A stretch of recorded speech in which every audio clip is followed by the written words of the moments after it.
Shear by Chilord, Chapter 16 today. Harry was back in the regular classroom, away from the open air and sun of the small field he'd used for his new classes. The first time he would be dealing with the first-year students, his parents' class. "Welcome to Defense Against the Dark Arts," Harry stated simply, as he looked over the various children, looking at him with wide eyes, Gryffindors and, thankfully, Ravenclaws. "I am Professor Potter. That is the only name you will address me by." He made the statement with a pointed look at Sirius Black, who had the decency to blush and look away. "Over the course of this year, we will be covering a small breadth of subjects where you will be expected to learn a number of facts, theories, and spells," he stated calmly and simply as he swept his gaze over them all. "I will also be assigning you to different teams for various in-class assignments.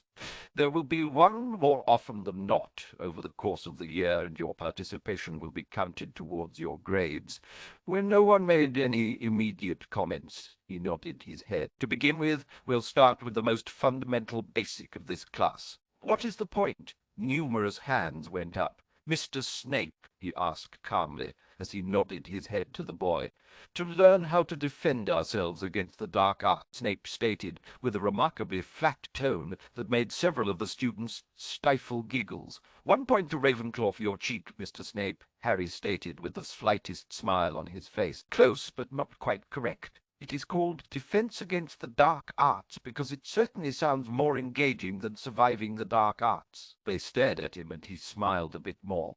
"It is a sad fact that not all people and things are equally talented in all areas," Harry stated simply as he looked at the class. "And unfortunately, there are some things that are frightfully good at hurting people. My goal is simple: to teach you not how to defeat them, but how to escape them. But how to escape them, but how to escape them, but manners, Mr. Potter. No speaking out of turn." Harry admonished James softly and shook his head before looking at the rest of the class. "For those of you that know what I am called other than Professor Potter, you are probably hoping I will teach you grand and powerful spells and mysterious magics that will grant you wondrous and untold power." When he got a variety of sheepish nods of agreement, he smiled again and shook his head. "Chance and circumstance allowed me to learn a specific subset of magic that I am uniquely suited to. Unfortunately, those circumstances also preclude me to being able to teach said magic." The look of disappointment on so many young faces was almost enough to melt the heart, but Harry shook his head and still smiled. "However, the thing about power and magic is that it is a wonderfully multifaceted thing. You can find it in a great variety of things." Shaking his head, he smiled at them. "That's the thing about magic. You can do so very much with it. That being said," he made a vague, sweeping gestures, "one of the things you will learn this year is how to work with others. Friends can help you out in more ways than you would believe." There was more in their eyes, including a great deal of doubt. "If it wasn't for my friends, there were so many times that I would have died before I even finished school. It's not even funny. So what you'll be learning in addition to the base curriculum is how to work together as a team." He paused a moment, his lips quirking slightly. "We'll start with simple 3-person teams from there." After they were divided up into teams, he gave each team 3 items: a soft rubber ball, a wood shield, and a baseball glove. "Now, anyone have an idea of what the point of this exercise is?" They looked at one another before shrugging a bit. "We're going to play a bit of a game," Harry stated simply, and smirked at them all. "You won't need your wands for this, so leave them on your desks. Each team has 3 positions. A thrower. He tossed the ball towards the wall, where it bounced before hitting one of the shields and bouncing towards the wall again. A blocker. Then he caught the ball with a glove, and a catcher. He looked at them all. "The rules are simple. Only the thrower can throw the ball, only the blocker can block it, and only the catcher can catch or retrieve the ball. The objective is simple. You follow the rules and try to hit one of your opposing teams with a ball." "How does this have anything to do with magic?" one student demanded with a look of angry disappointment on his face. "Because if you get used to dodging balls, it becomes much easier to dodge spells," Harry stated simply. "Ready to start?" When the class had almost ended, Harry spoke up as he looked directly at Sirius, who was packing up his things into his bag. "Now, Mr. Black, where exactly do you think you're going?" to my next class," Sirius stated hopefully as he shifted about nervously. "Of course," Harry agreed smoothly before gesturing to the scattered balls, shields, and gloves that had been haphazardly thrown together in piles. "As soon as you organize and clean up the equipment. But couldn't you just—" "Why, yes, I could," Harry agreed with a nod of his head. "Why should I, though, when you already volunteered?" "But I didn't." Sirius started to protest before a polite cough came behind him. "I believe Professor Potter made it quite clear about his expectations after you addressed him on the train," Severus Snape stated pointedly as he looked at Sirius with half a sneer, again during the welcoming feast. "But I didn't think he was serious," Sirius complained loudly, eyes wide. "Really, Mr. Black?" Harry asked with a brow arched up. "Name puns on top of everything else." "I wasn't," Sirius said with a blink of confusion as he mentally rewound his statement, then winced. "Right, I didn't think you meant it, and now you know better," Harry stated simply with a nod of his head, before looking around and seeing James staring at Lily, whose mouth was opening up to say something he guessed to be protest. "And since Mrs. Evans appears to want to assist, I'm sure she and Mr. Potter and Mr. Snape wouldn't mind joining you in your activities." "You mean," Lily stated with a huff as she glowered back at him. "And a detention for each of you on top of it," Harry stated simply with a nod. "Why am I getting dragged into this?" James complained with a frown. "I didn't do or say anything." "All for one and one for all, Mr. Potter," Harry said in response as he smiled faintly at the boy. "I did tell you that I expected better of you. And would you really leave behind your friends to suffer through things alone? But that's not fair." "Imagine that," Harry agreed with a nod as Lily scowled at James. Sirius looked resigned and Severus looked frighteningly like Sirius. "I suppose that nothing I say will sway you against this?" Severus asked bluntly. "Would you rather leave your friend behind to deal with the two of them herself?" Harry asked as he arched brow questioningly at the boy. "I don't believe I should answer that," Severus noted as he glanced worriedly at Lily. "I think you just did," Harry noted dryly, as Lily could be seen scowling at her friend. "Professor Potter, you don't have to make them stay. I'll put everything away," Sirius stated with a slight frown on his face and a look of resignation. "I'll get everything put away now." "You will not," Lily declared firmly as she gave Harry one last glare. "If the professor is going to single you out for no reason—" "There was a very good reason, as you might want to recall, Miss—" "Which Mr. Black should have been quite aware of. I'm fine with him doing it himself," James volunteered easily, before glancing at Snape. "Severus, he is the one that put his foot in his mouth," Severus agreed with a curt nod of his head. "Fine. I'm going to help," Lily declared firmly as she gave them both a glare. "Even if you two won't, we're going to regret not helping if we don't, aren't we?" James asked as he looked at Severus. "Possibly," Severus admitted with a slow nod of his head. "Definitely," Harry informed them cheerfully. "Best hurry, though. You're already losing time to get to your next class," Professor Potter, Dumbledore noted as he watched the last 4 students finally leave the man's class. "Holding them behind for extra work. Mr. Black did volunteer his services on the Express," Harry stated simply. "The rest ended up volunteering themselves to help him. So I see," Dumbledore noted with a faint frown, "you do not feel you are inappropriately singling them out. I think it best to set examples so that everyone knows what is and is not acceptable, and how I will react accordingly," Harry stated with a faint shrugging of his shoulders. "Of course, considering the fact that I find myself rather expecting more from those 4 might factor into things.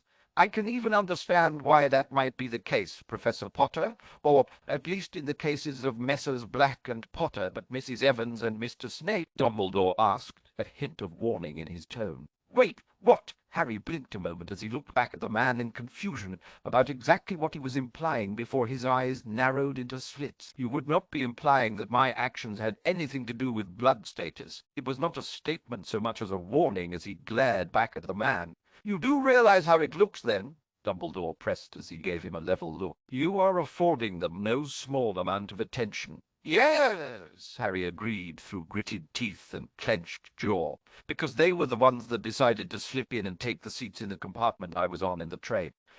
pardon," Dumbledore stated with a blink of confusion. "They are a group of first years that approached and made themselves at home in the cabin on the express I was having my ride in," Harry stated with a bland irritation. "They rather interrupted the nice nap I was enjoying. A nap is a terrible thing to waste," Dumbledore admitted with the faintest bit of a smile on his face. "Quite. And I had to break up an argument before it could even begin, with the young Mr. Snape being quite keen on extolling the virtues of Slytherin House to try and convince Miss Evans to join him there," Harry agreed with a sharp nod of his head. "I'm sure you can imagine how that might go." Dumbledore winced slightly but shook his head. "The house system would be fine if it hadn't been corrupted by bloody arses," Harry snapped back with a grunt of displeasure. "And I'm not about to let something as stupid as a muggle-born go into the snake den with the way it is right now. Horace does a fine job of keeping them under control, Mr. Potter," Dumbledore reprimanded him quietly. "With the way things have been going outside of the school, I have to wonder how much he can keep things under control," Harry countered before sighing and giving Dumbledore a helpless look. "What exactly do you expect me to do?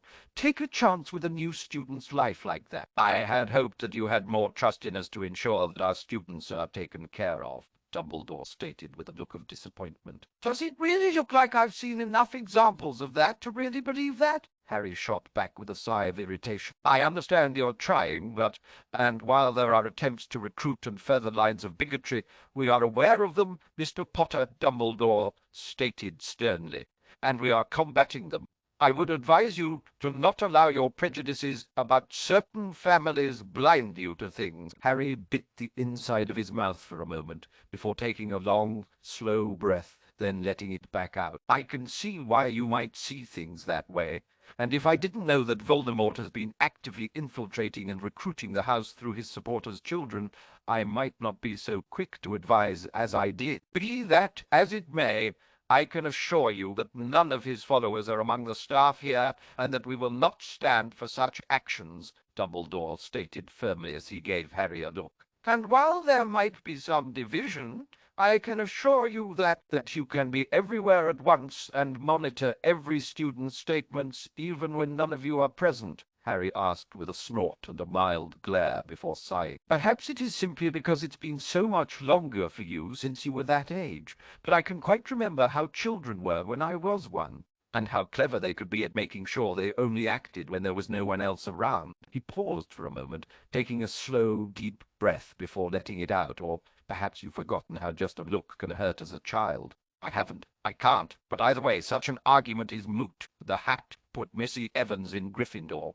where she has demonstrated she rightly deserves to be." Dumbledore sighed softly as he shook his head sadly. "I do not know what happened to you to leave you so jaded towards those who are supposed to be responsible for your care, Mr. Potter, but we are not them." Harry snorted at that and shook his head. "I think on this we'll simply have to agree to disagree, Headmaster, because I find more similarity than difference. They, too, thought themselves more in control of things than they were. And they, too, underestimated the things that could be done when they weren't watching. I see that I won't be able to convince you of things being different," Dumbledore stated as he continued to look at Harry with a look of pity. "To look at the world with eyes only able to see through the tint of your tribulations is no way to live. Funny, I was thinking about how looking at the world only through the view of what you wish to believe is truth is just as blinding." Harry shot back and shook his head. "Wishing the world to be a different place does not remove its dangers." "They are still children, Mr. Potter," Dumbledore stated with a narrowed gaze. Harry stared back at him, unblinking, before tilting his head to the side. "And if they weren't capable of being a danger, then there wouldn't be a ghost in the girls' bathroom, now would there?" Dumbledore actually flinched at that before his face hardened. "That was hardly a fair statement. You cannot—" "I would be very, very careful, Headmaster," Harry stated softly as he looked back at the older man in front of him. "Seeking redemption for yourself through the redemption of others will only lead you down a path to hell." And Dumbledore went absolutely still at that. His breath caught as Harry's words struck him. "And from what I've seen of you, Mr. Potter, You show little interest in seeking redemption, so excuse me if I find myself taking your statements with a grain of salt. I spent most of my childhood seeking redemption for the sins I was accused of, Headmaster. Headmaster, Harry's lingering moment of silence, because someone else wished to spare me the truth of matters, because to them I was simply a child, and they saw only the child, nothing else. In my experience, no child is just a child, nor are they monsters, Dumbledore stated firmly with an almost sharp rebuke. Harry agreed with a nod of his head in agreement. But that does not mean that they are incapable of being monstrous, simply that they do not understand just what they do can inflict. Dumbledore sighed heavily and shook his head in resignation. They are still children, Mr. Potter, and how will they learn that it's wrong to be such if we don't teach them? Harry snapped back as a bit of fire hit his eyes. Actions have consequences, Headmaster. Inaction can have even more. You trust them and believe inaction will let them find the right path. I see them learning entirely different lessons. And what lessons would those be, Mr. Potter? Dumbledore asked with a narrowing gaze. That they cannot trust, or that they can hate and torment without repercussion, Harry stated with a shake of his head. That they are alone beyond their friends because the idea that another child can ostracize and drive another to despair is something that cannot happen because the teachers say so, so there must be something wrong with them. You're exaggerating, Mr. Potter, Dumbledore stated as he shook his head, and I would kindly ask you to not bring that kind of paranoia to the students. Harry just looked at Dumbledore for a long, cold moment, his fingers clenching into his palm before he forcibly relaxed them.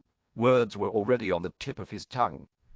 Sharp, vicious things that he knew once said he could not take back, words invoking the sister that Dumbledore had long since lost, the relationship between him and Gellert Grindelwald, the greater good he had helped propose, words that would strike at the wounds that the man in front of him had spent a lifetime trying to heal, words that the man had no idea that Harry could wield. Instead, he released the breath he held and shook his head. It is your choice to believe that, Headmaster. As I said, we will simply have to agree to disagree. If there was nothing else, Dumbledore frowned at him. That was obviously not what he had been expecting. And the issue with the students?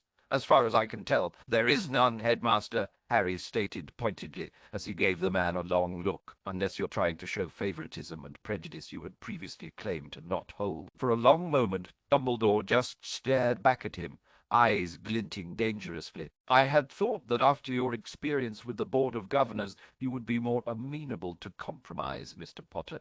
Then you weren't paying attention to things, Headmaster, Harry stated softly as he shook his head. I am who I am.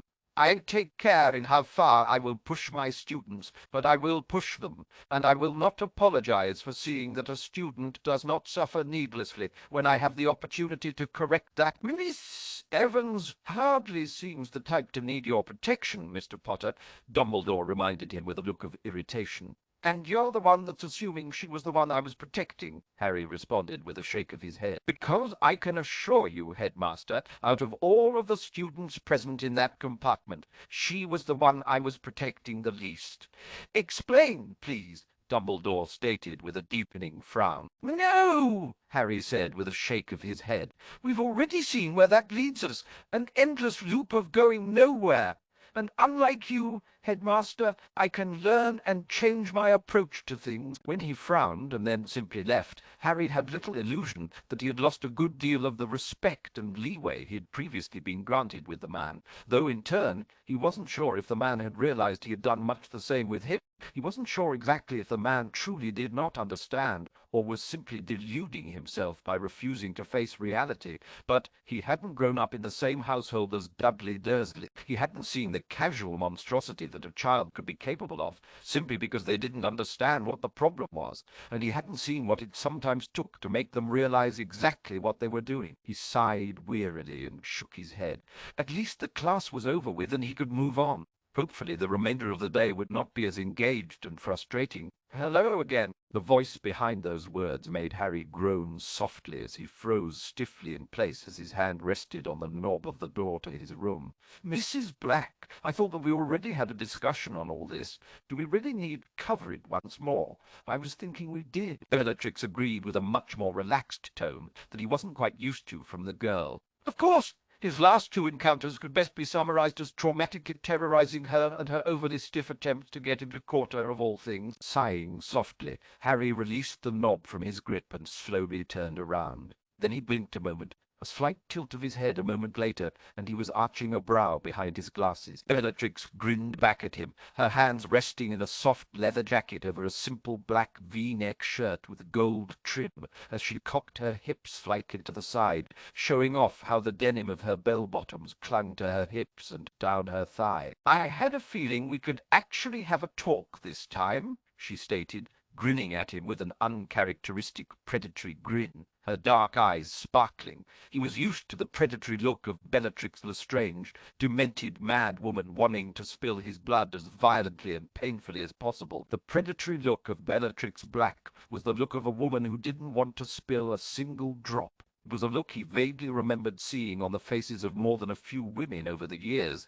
though rarely with such intensity. I hope that you understand that a change in the way you dress isn't enough to make me suddenly leap forward and sweep you up into my arms and confess my eternal desire, Mrs. Black, he stated evenly as he calmly crossed his arms about his chest. Well, I heard that you needed someone to help you demonstrate the practicality of muggle outfits for defense, she stated simply as she shifted just a bit, crossing her leg across the other as she leaned back just a bit into the hallway's stone wall. And what do you know? I've learned that myself. That's also what I have your sister for, Mrs. Black, Harry stated with a sign and a shake of his head, which it sounds to me she's trying to get out of. She is, Bellatrix agreed with a nod of her head, still grinning at him. Doesn't mean that I don't want the position anyway. Sadly, I'm afraid she earned hers fairly and thoroughly, Harry stated with a tone of clearly faked regret. I'm afraid she'll just have to get used to it, and in all the classes that she's not in, she asked with a faint smirk on her lips,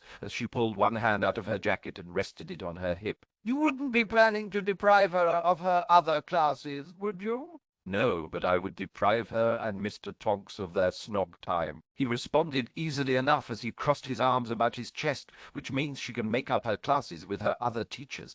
That made her blink as she looked at him incredulously for a moment, before sighing and shaking her head. You can't honestly expect that to work. You will find that I learned long ago that you can make even the most insane and illogical things work, if you present it properly, Harry countered calmly with a shrug of his shoulders. Wizards and witches just seem to need far less logical acrobatics to convince them. Bellatrix just stared at him, one brow fallen incredulously as she tilted her head forward. There is a limit to what people will just accept, and you keeping my sister for demonstration for every one of your classes is simply not going to be one of them. It wasn't the original plan, but what can I say? I'm good at improvising, Harry stated simply as he shrugged his shoulders. I have to thank you for giving me the push I needed to take her reward to the next level. For a moment, Bellatrix stared at him with a faint frown on her lips before tilting her head slightly to the side. Can I watch then? That made him blink slightly as he focused his attention back on her. Why? Well, if you're going to do it anyway, I figured I might as well watch and see how it was done. The whole! Get me to take over her punishment as, excuse. Due idea was hers after all, Bellatrix stated simply as she lifted and then dropped her shoulders in a shrug, making her chest shift noticeably beneath her shirt. Might as well stick around to watch the fallout. Why won't you just give it a rest, Mrs. Black? I have already told you. I don't want to pursue a relationship with you. And last time your reasoning was my laughable lack of knowledge of the muggle world, Bellatrix pointed out with a shake of her head. Which as you can see, I've rectified. You call some new clothes rectifying that? Harry asked with a look of sheer disbelief. You can't just, though I suppose I can't blame you for thinking that's all I thought it would take. I did, at first. That made Harry blink in surprise and arched a brow. I won't deny that you didn't have a point, she told him with a faint nod of her head. I didn't know much of anything. Not really. I only had what I'd always been told was the truth. How muggles were beneath me, and then here you were, talking about them and placing them on a higher pedestal than witches and wizards. That isn't exactly the point I was trying to make. Merely pointing out that I don't think you understand why I am so very much different from what you assume I am, he corrected with a sour mutter. I went home and almost broke down, trying to figure out how I could fix things, she continued, ignoring his muttering as she forced herself to continue her train of thought. And I found out that she wasn't as ignorant as I was, so she agreed to help me. She sighed and slumped. Then the incident happened, and I was useless. Utterly and completely useless, and having to rely completely on my sister and her muggle-born boyfriend. When it was over and done with, I left St. Mungo's and had no idea what I could do with myself. Went for a walk a bit back, after everything had finished falling apart. She stated easily enough, shrugging her shoulders a bit. Was feeling sorry for myself and figured I'd mope a bit to clear my head. Then when I ended up having a talk with a bobby. It's funny what they call their roars, isn't it? I thought policeman was odd enough at first. Then one thing I did learn is that for the most part muggles are dreadfully peaceful, at least compared to wizards. Not quite what I was really expecting, but Harry snorted at that. Try watching a game of rugby or football sometime and tell me that again. Did catch a game. Football, at least, she admitted with a shrug. Sorry, not much on Quidditch, that. Interesting, but not enough action. And cricket was, still, there were some nice plays and movies to watch. There was a pause as she watched him stared at her in dumb-looking shock, his mouth hanging slightly. Though it's a bit sad how most of them are all about those Yank colonials. I do wonder if they're really that much more violent than we are here. Harry snorted at that. No, not more violent. Just like their bloody guns and weapons. They didn't much care for finding out that when you confiscate people's weapons, the people that still had them could and would run roughshod over them if they didn't do what they wanted. They argued with the Crown and Parliament. Crown and Parliament decided their counter-argument would be more convincing with soldiers and intimidation. It didn't work out like they thought. I suppose that seems a bit different. Most wizards and witches are rather lacking when it comes to taking action unless forced to. Part of what drew me to the knights to begin with. Harry's look darkened at that, and she flinched aback a bit, but her back straightened up, and she refused to be so easily intimidated. She had seen far, far worse from him before, and she would not quail under such a lesser display from him now. And what draws me to you? You don't just talk. You take action, you fight, you kill, he stated flatly, his eyes flat and hard as he gave her a glare, as he looked back at her with a cold, sharp glare. Well, yes, she admitted with a nod of her head and a helpless shrug of her shoulders, before snorting sadly. Not like I'm ever going to be any good at fighting, though. That. He blinked a moment at that, as he struggled desperately to reconcile the resigned creature in front of him with the Bellatrix he'd been terrorized by as a teen. There was an air of defeat hanging around her as she leaned back onto the wall. I'm not sure exactly what you're saying, Mrs. Black. She laughed, a hollow, empty sound, before shaking her head a bit. I have no place on the battlefield, apparently. I am, after all, useless at it. You, Andromeda, and Ted showed me that. He snorted softly at that and shook his head. Mrs. Black, trying to compare me to yourself. There was a moment of silence as he paused before sighing. Do you know what the difference is between yourself and myself, your sister and her intended? There was a pause as she blinked rapidly, before slowly shaking her head. You're all just better than me. Where you want to fight, where you want to prove yourself, where you seek the fight, we don't. The fight isn't what we want, but to live past it. We want to survive, and we know that to do that we have to do whatever it takes. He slowly shook his head and sighed. I would happily live a life of peace if I could. But confusion consumed her face as she stared at him, her mouth hanging open. I fight, I kill, I do not back down, I do not run, I claw my way through everything in my path, I kill, I steal, I lie, he stated as he stepped towards her, his words soft, dark, and sharp, because I've seen what happens when no one stands up to those that want to do those things, because I've watched families driven to ruin, entire societies driven into despair and crushed by fear, by those that want to fight, to kill, want to see people suffer. He looked at her hard in the eye. "When I see you, Mrs. Black, what I see is a young woman who seems to want to become the kind of thing that I hunt. I can see the hunger to fight, to battle, to kill in your eyes. And when you look at me, I can feel the kind of monster you think I am." She shuddered a bit under his stare and looked away, her voice breaking and stuttering. "You! That's not true. I have seen it in your eyes, Mrs. Black. I have seen that look before, and I can tell you quite simply, no matter how attractive she might be, I will not be with anyone who looks at me with such eyes." He shook his head, a sudden weariness running through him as he turned away. "Now I have a class to teach, and if you have nothing further to do here, I would suggest you leave the school grounds." With that said, he turned and quietly walked away, leaving her trembling and staring blankly ahead behind him. Bellatrix had found herself staring at a bottle of fire whiskey as she sat in a darker corner of the Three Broomsticks Inn and Pub, a goodly amount of its contents already having found their way from its mouth down into first her glass, then down her throat. Today had not gone how she'd intended.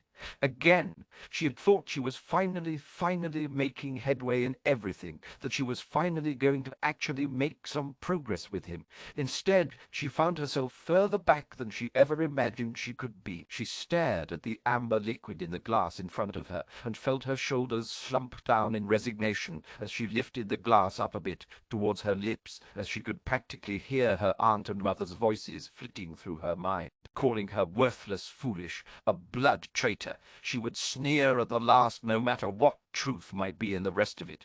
Bloody well fuck-blood superiority as far as she was concerned. That much she had learned clearly. Bloody well fuck her mother and aunt for all the stupid bloody shite they had subjected her to as well. None of that mattered in the end as far as she could tell.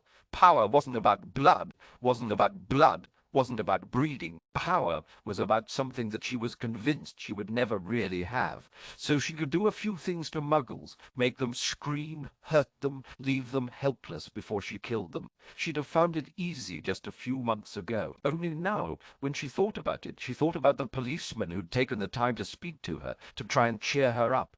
She thought about stupid, silly things like the workers she'd seen and the people at the theatres. People, actual people. Months ago they had just been people-shaped things, less than animals really, just there to be tortured and slaughtered. Now she had to admit, seeing them as they really were made her sick at the thought of what she'd have done before. So she certainly couldn't start making a life like she'd originally intended. Now she had to figure out what the hell she was going to do. She didn't realize she'd actually said her last thought aloud until a silken, familiar voice hit her ear. "Why, my dear Mrs. Black, you come with me." Turning fearfully, she saw one burning crimson eye before a single word froze her and shattered her world.